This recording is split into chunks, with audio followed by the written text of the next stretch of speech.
guys, it's Mrs. Willis, and we're about to do a math lesson that you guys can find on www.putnamcityschools.org/academic/continuous learning. Our objective this week is to find a number that is 10 more or 10 less than a given number up to 100. It should take 5 to 10 minutes a day, one activity a day. Materials you'll need: objects that can represent a 10 rods, such as pretzels, Q-tips, crowns, something that is straight up and down. Then you'll also need objects that can represent ones cubes, like mini marshmallows, M&Ms, buttons, coins, something that's a little smaller. So we would need something like this to represent our tens and this to represent our ones. You'll also need a hundreds chart, which they have provided at the end if you'd like to use theirs, or you can always write one out on paper, or you could always use this if you're using a tablet or a phone. You can place it on here. All right, so our first activity is review building numbers with base 10 blocks. So representing numbers with base 10 blocks, using the objects that represent 10 rods and ones cubes, build the number 35 with your child. This is the example. I'm going to draw out the example using my marker, which you guys can do as well if you do not have anything to represent a group of 10 or a group of ones. So our number is 35. You're first going to look at this number 3. It's in the tens place. This means that there are 3 groups of 10s. So you're going to draw out 3 lines to represent 3 groups of 10.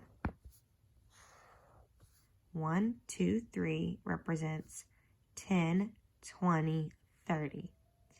Now we're going to move on to this number 5, which represents the ones. The 3 was in the tens place, the 5 is in the ones place. This will be drawn out just by a single little square. So 1, 2, 3, 4, 5. Tens are all connected to each other, but the ones are not. They're all separate. So 1, 2, 3, 4, 5. We have 5 ones. So together this is 10, 20, 30, 31, 32, 33, 34, 35. If you do have something to represent these with, you can of course use that. I have Q-tips and beads, so that's what I'm going to represent this number with. So I'm going to get 3 Q-tips as my groups of 10.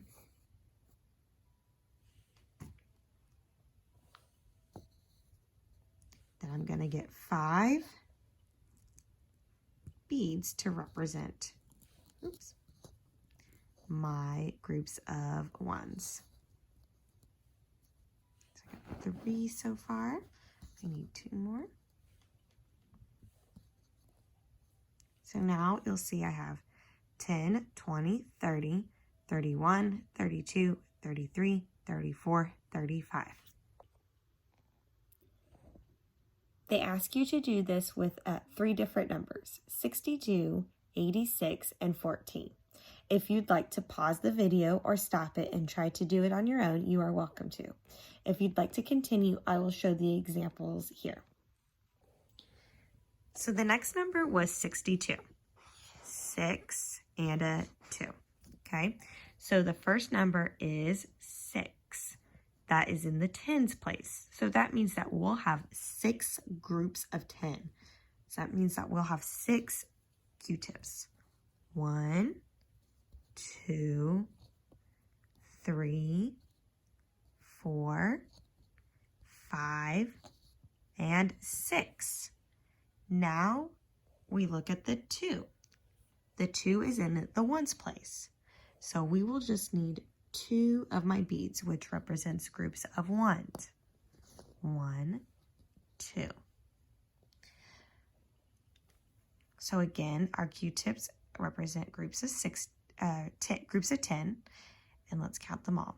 10, 20, 30, 40, 50, 60, 61, 62. Our next number is 86. So the 8 is in our tens place, so that means that we'll need 8 Q-tips. 1, 2, 3, 4, 5, 6, 7, 8.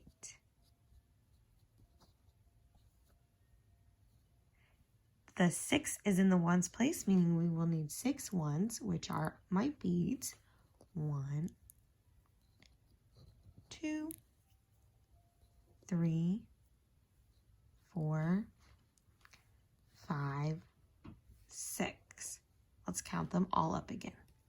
So remember, these are groups of tens. These are groups of ones. 10, 20, 30, 40, 50, 60, 70, 80, 81, 82, 83, 84, 85, 86. Our last number today is 14. A 1 and a 4.